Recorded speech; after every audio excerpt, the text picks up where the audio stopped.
On Monday, we learn about the breadth first search. So we know how to deal with the algorithm. So at the time we learn how we go to the L0, level 0, and then we go to the level 1. So the algorithm, the breadth first search, will check the neighborhood.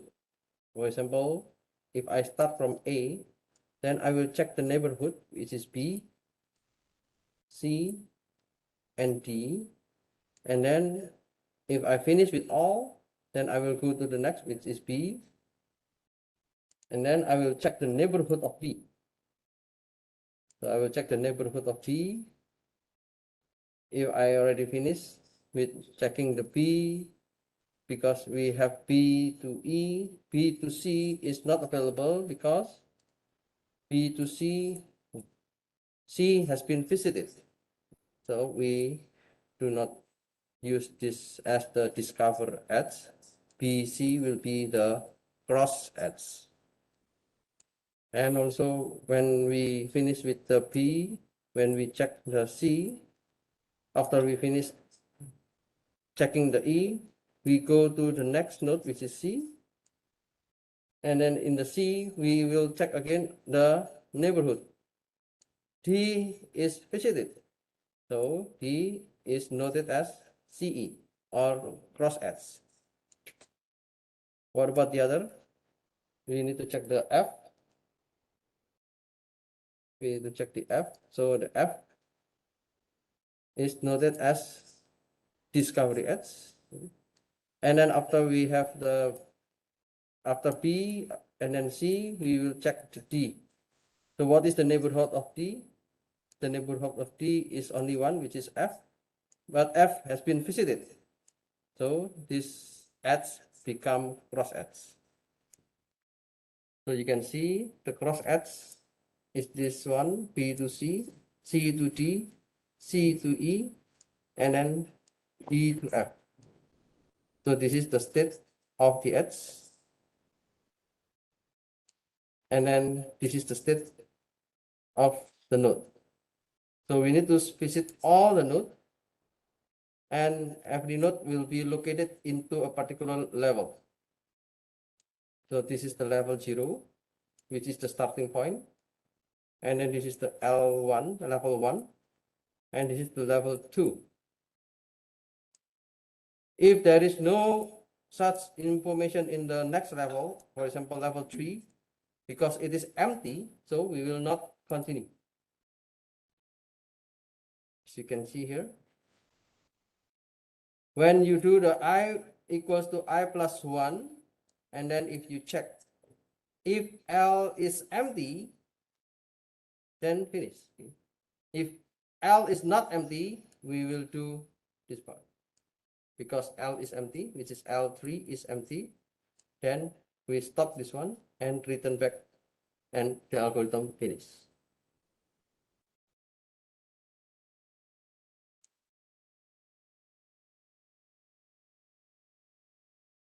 So some properties in the DFS, the breadth first search, we call it, this is the connected component. GS is a connected component of S. And the property 1, we want to visit all vertices and edges of GS.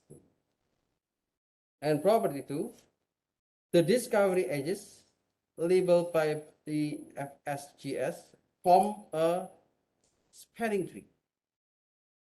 So the spanning tree is we call it as TS. Okay, any question?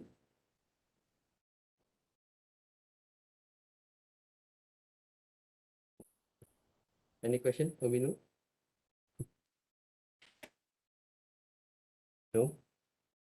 If you raise your hand. Okay. Yeah, anytime if you have questions, just raise your hand. So we have the spanning tree. What is the spanning tree? Yeah, the spanning tree is from the discovery edge. This is discovery edge. this is discovery edge, this is discovery edge, this is discovery edge, and this is discovery edge. Okay. For each vertex, the property tree for each vertex P in the Li, so we have L0, L1, and L2.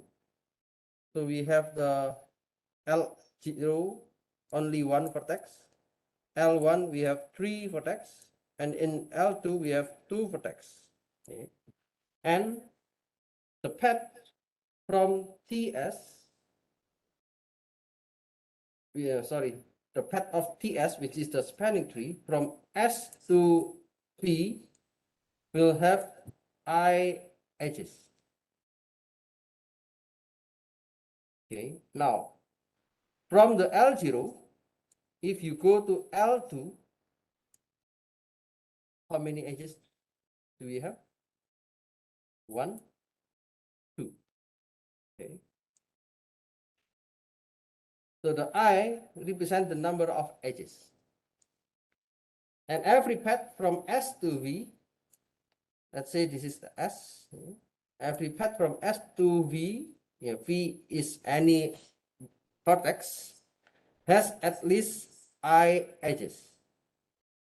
So let's say if, at this moment there is no such example, but at least I edges, it means it can be more than I.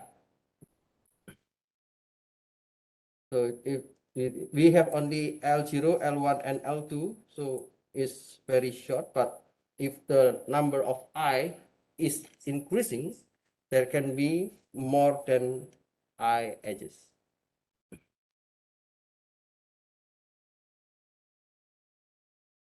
For the BFS, when we set or get the vertex or edge label, it takes one time. When we set the label twice, okay, each vertex is labeled twice. The first time we put the label unexplored, and the second we put the label visited. And each edge is labeled twice as well. The first is labeled as unexplored, and the next labeled as either discovery or cross. In the DFS, we have discovery and or back edge. This is for DFS, but for BFS, we can have the discovery and cross edge. Each vertex is inserted once, and it is inserted into the sequence Li. There is a method incident edges. It is called once for each vertex. So I want to know what is the incident from one vertex. Maybe this is the incident edge, this is the incident edge, this is the incident edge. So it will be called 1. So at the end, we can have the performance like this one, ON plus M. Because we will do for n times it is the worst case for every vertex.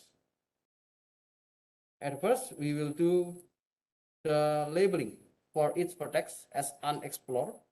So that will be the worst case.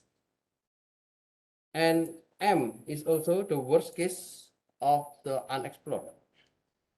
For the discovery or cross and for the visited, it can be less or equal to the number of N or the number of M. So that's why we have the N plus M. And if this one is represented by the adjacency list. The same with DFS, we can have the total, because this is the summation, the total of the degree V equals to 2 multiplied by M.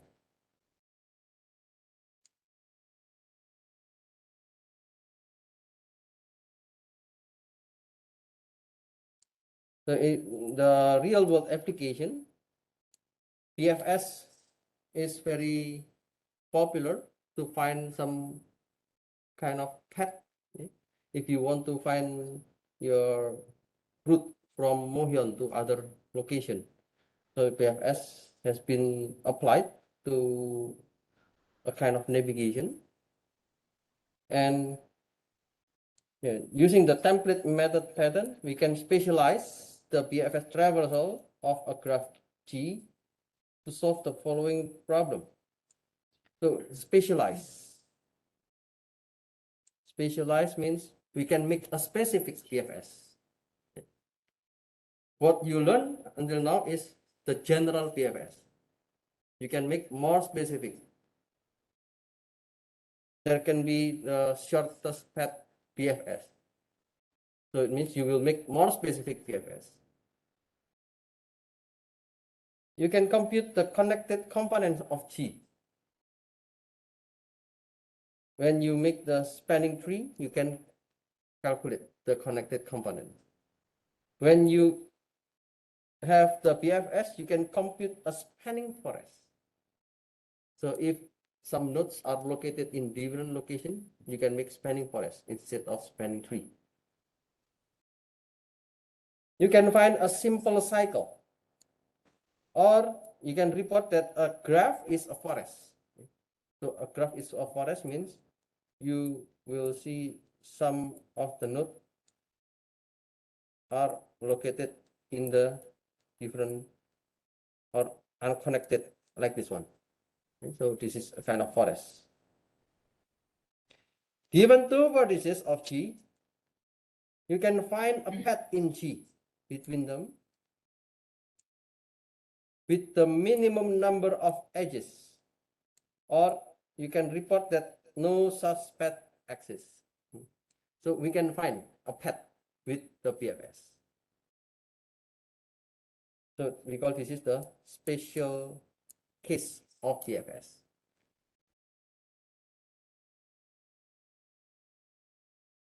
Now there might be some questions. Which one is better, DFS or PFS?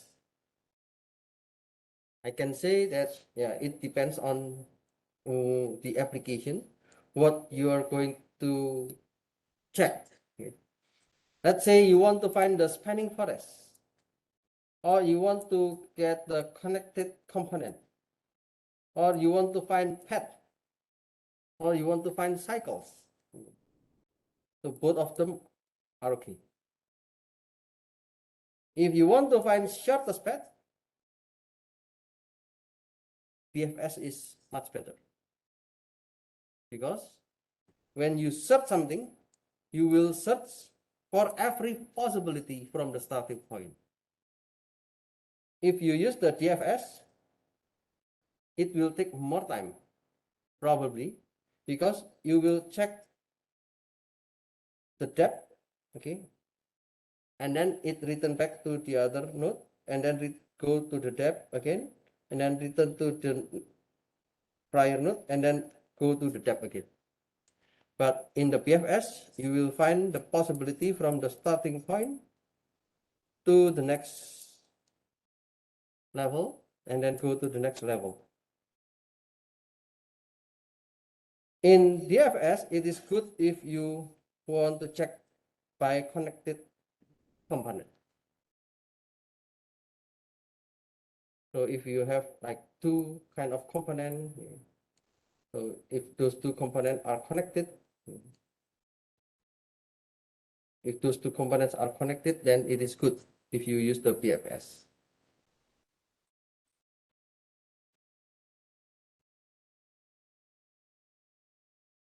And in the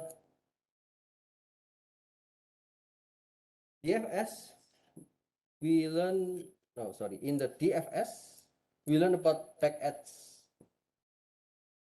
In the back edge, most probably the W is an ancestor of V. When you have this backwards, A is the ancestor. Okay, I hope that you still remember the ancestor. So it means the parent or the grandparent, the grandparent. Okay.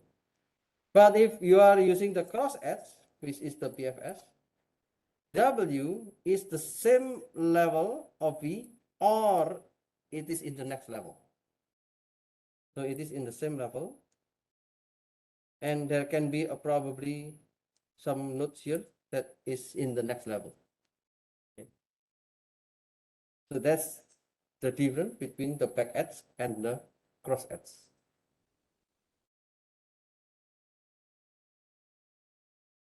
Okay, I guess I finished with the graph. So let's check the example.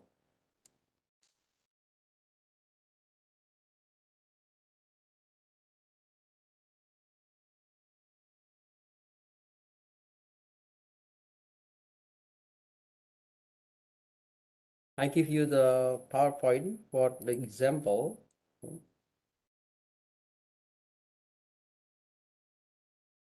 Let's suppose we have this graph. This graph shows a network of transportation among cities in Korea. Node represent the city, and X represent the availability of the transport. So if there is an X from Seoul to Daejeon, then it means there is a transport from Seoul to Daejeon. X is shown as a directed graph because a direction here, there's an arrow with a direction. Another example. This is an example from the book in the figure 14.3. If you have the book, you can see this one. The graph is a network of airports in the United States. And node represent the airport code. So I give you this one, SFO. It is the San Francisco.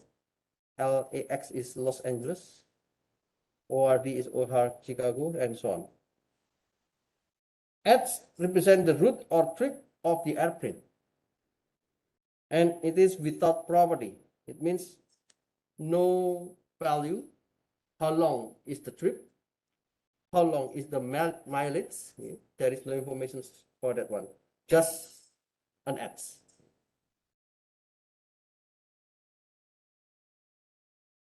In the figure 14.14 from the book, we can see there is a graph. It is a network of airports in the United States, and also the node represent the airport code. Now the X represent the availability of the airplane with some properties, which is the mileage.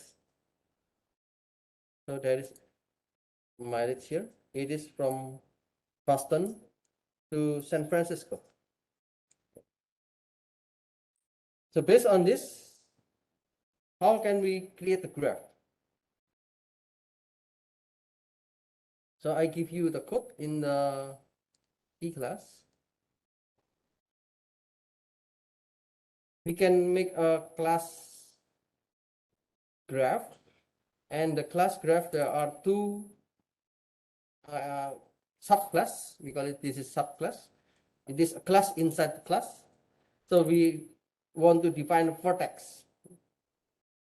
So this is the vertex. We have the constructor, and then we define the element of the vertex.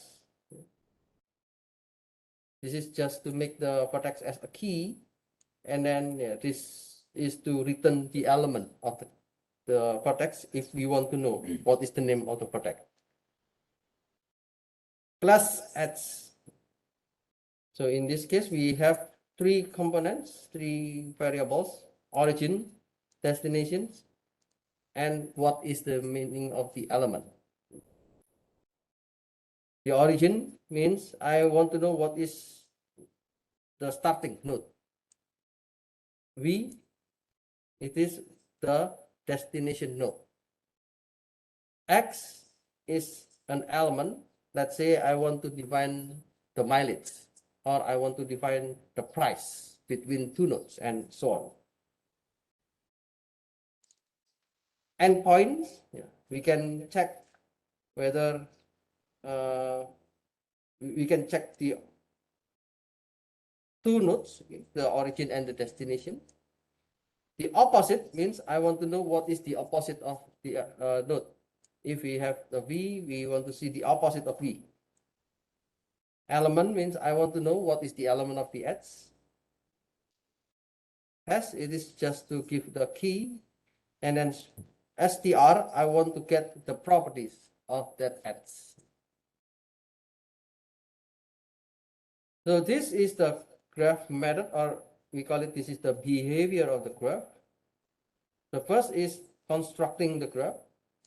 We can define the outgoing, and then we can validate the vertex, whether the vertex is available or not.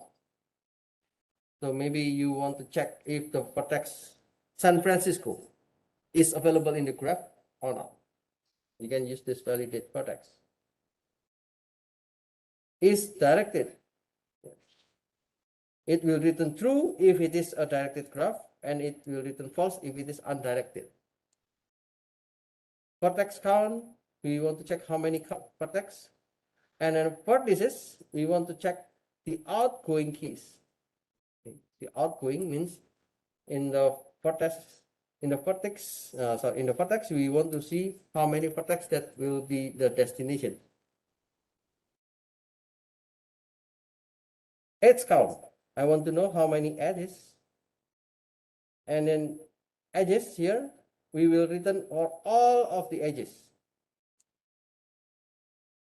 Get edge, so I want to see only one edge, which is from U, from V. Degree, I want to check the degree of the vertex. Incident edges.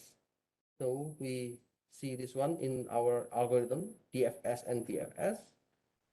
So we want to get the incident edges of a vertex V.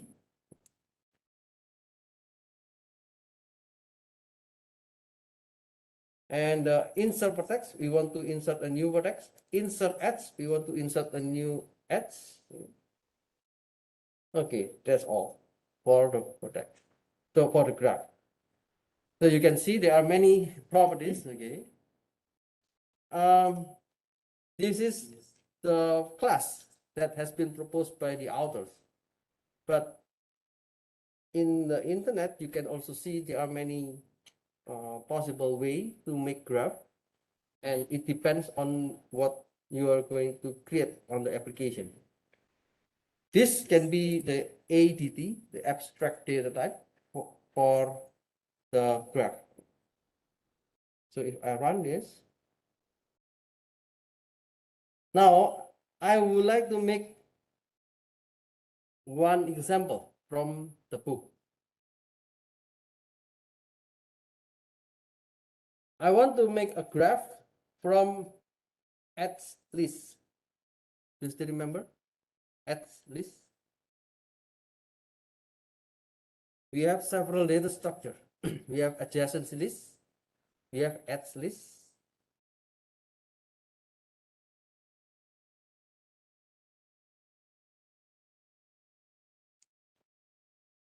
We have edge list structure. Okay. This is the edge list structure. We have adjacency list structure, this one, and we have matrix structure. Okay. So there are at least three kinds of structure that we can use for graph. And this is an example using edge list. In this function, we want to define the E. E is a set of edges. Edges can be either from origin, destination, or origin, destination, element. So it depends on the graph. If there is an element, you can define the element, but if there is no element, you can just define the origin and destination. Vertex set is presumed to be those incident to at least one edge. So there should be at least one edge. There is no vertex, for example, like this one. If there is no edge, then it is not allowed. So at least there will be one edge. There will be one edge, like this one. Vertex labels are assumed to be hashable. Hashable means unique. Okay. So you know, in the hash table, we want to make a key. We want to make one kind of ID, so we can put that element into one particular table. So the graph G is created, and let's say that the graph G is a directed, and then I would like to make a new variable V as a set, and then I would like to make two edges. So in the first V, yeah, I would like to make an E0, and I want to make V, another vertex, which is the E1.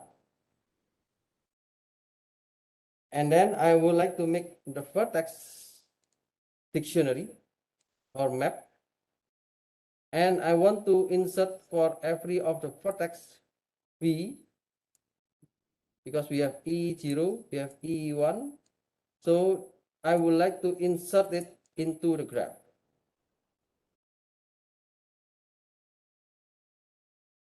And then, yeah, the E or the edges, it means we have the source, which is the E0, and then the destination, which is E1.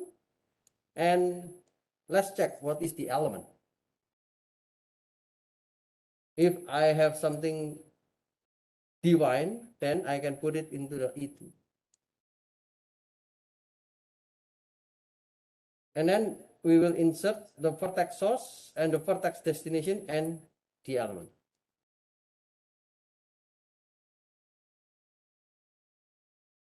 Okay. So E is the edges here, and we want to get for every of the element in terms of a tuple. So this is the tuple. I make three kind of example: simple example and figure 14 under bar 3. And I make also another example. Okay, 14. Okay. So let's see these two examples.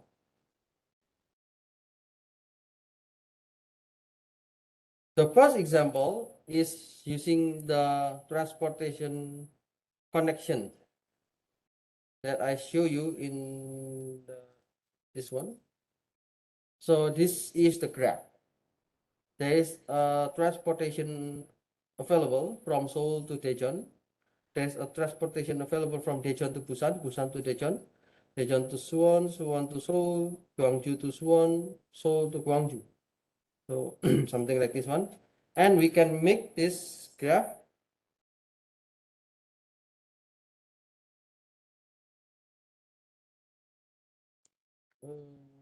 okay.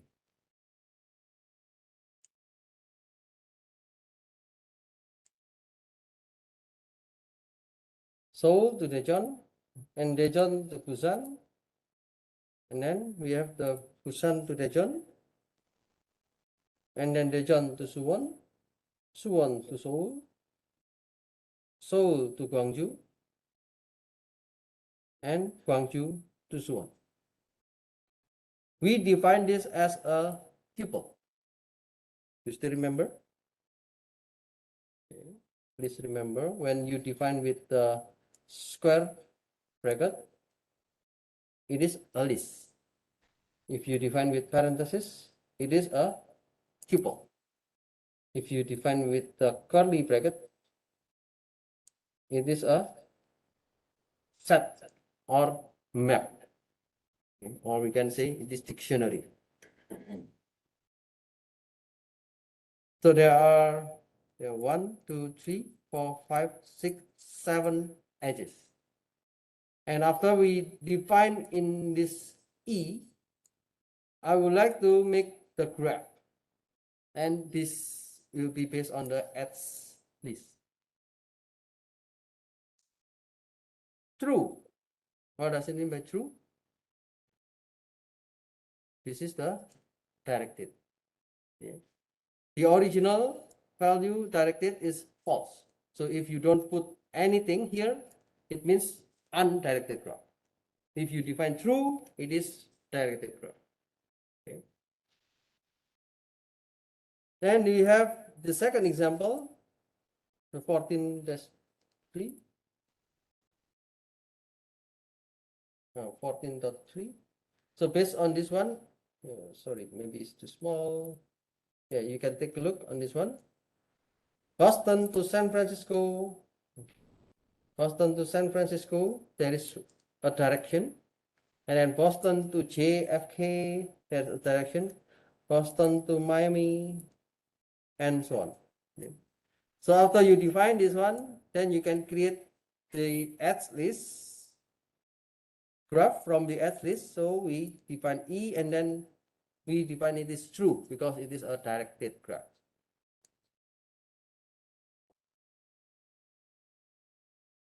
I would like to make the graph. So if I run this, I want to make an object. So the object is graph Korea, and I want to call the function simple example. This is the function simple example, and I call it. Now I will check for every incoming of nodes. You can have the incoming, you can have the outgoing. So there are two. So let's suppose I want to check the incoming, and then I would like to put all the nodes into a dictionary. And I would like to check every of the items which is from the incoming, and I want to divide it into K, comma, V. As you know, dictionary, we have key and value. So we want to get the key and value. At the first time, let's print the key. And then for every of the value, I would like to loop again, and I want to check for each of the key and also the value. So it means it is dictionary inside a dictionary. And if you print, you will get the element and the value, something like this one. Yeah, it is random. Okay. As you know, in the map or in the dictionary, it is unordered, not in the order. Whenever you run, maybe there will be a different sequence, but it shows all the edges that you already defined before. So let, for example, here, Busan, Daejeon. Okay. So there is an edge from Busan to Daejeon, and then, sorry, I think this is from Daejeon to Busan, and then Gwangju from Seoul. Okay. So here it shows that Seoul to Gwangju. Okay. And then it is from Daejeon to Suwon. Okay. Daejeon to Suwon, and then Gwangju to Suwon. So this is the outgoing. This is the incoming. This is the incoming.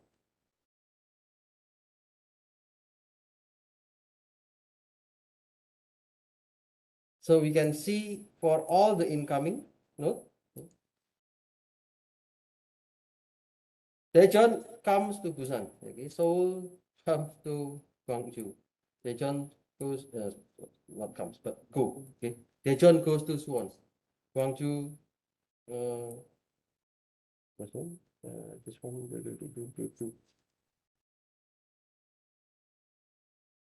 Okay, so you can see the direction according to this one. It means there is an incoming node to Suwon. If you want to check outgoing, okay, it is in the different direction. If you want to check the outgoing, then this is the outgoing. Busan, it goes to Daejeon. Gwangju, it goes to Suwon, and so on.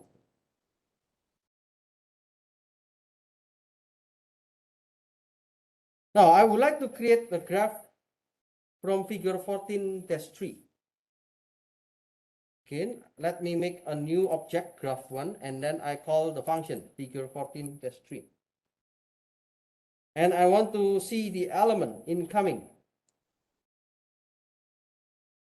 So the incoming means there is an incoming node to JFK, to Boston to JFK. There is an incoming node to San Francisco, it is from Boston.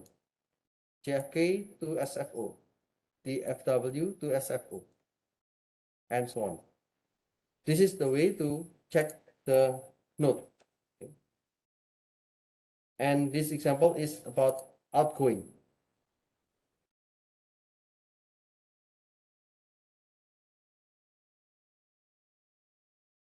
Now, how if I have the element of the edge? If I want to make the element of the edge, then we can have one more element, which is the mileage.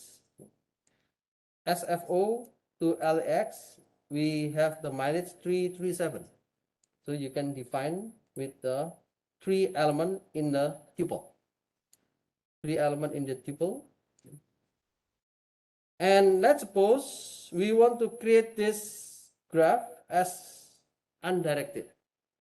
So you can go to SFO to LAX in either way with the distance 337. So the graph will be false. False is undirected. Then I can create a graph too. Now, what you will see on the incoming and outgoing, it will be the same because there is no direction. So all those things, yeah, you can see incoming or you can check with the outgoing later, and the result will be the same because there is no direction.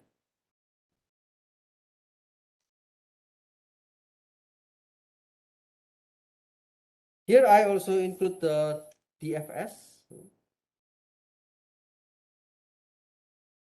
In the DFS algorithm, you know that we have the DFS to start from a particular vertex. In this example, it is U. We can construct a path, okay, after we finish with all. So we want to return, yeah, after we finish with the, this is to check all the vertices at the first before we do the DFS from a particular node. So this is the undiscovered. Okay. The first part is for the undiscovered. We check all the nodes as undiscovered, and then after we know that all of them still are undiscovered, we do the DFS G, U, forest. DFS G, U, forest. So because the forest has not been discovered, so this value is not discovered, and we will check for every vertex that has not been discovered. So this is the code in the Python code that we see already in the pseudocode.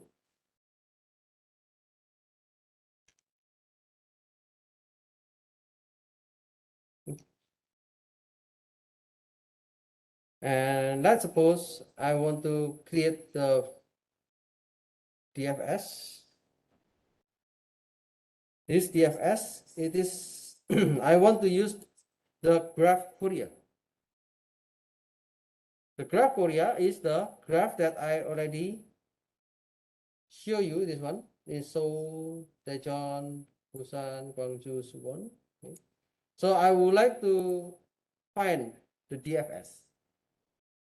So I can just call the function DFS complete. This one is this DFS complete.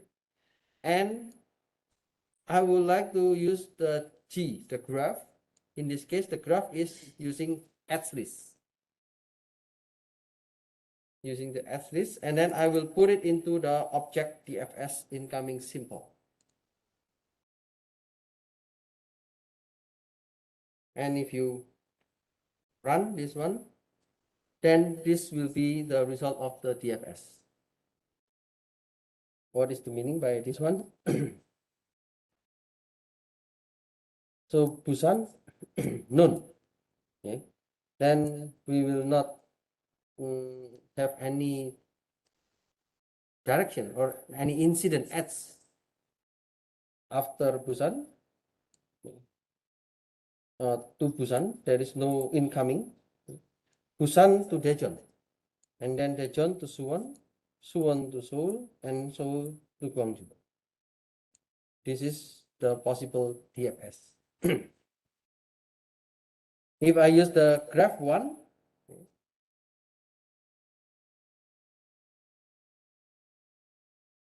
yeah, this is also the result based on the incoming.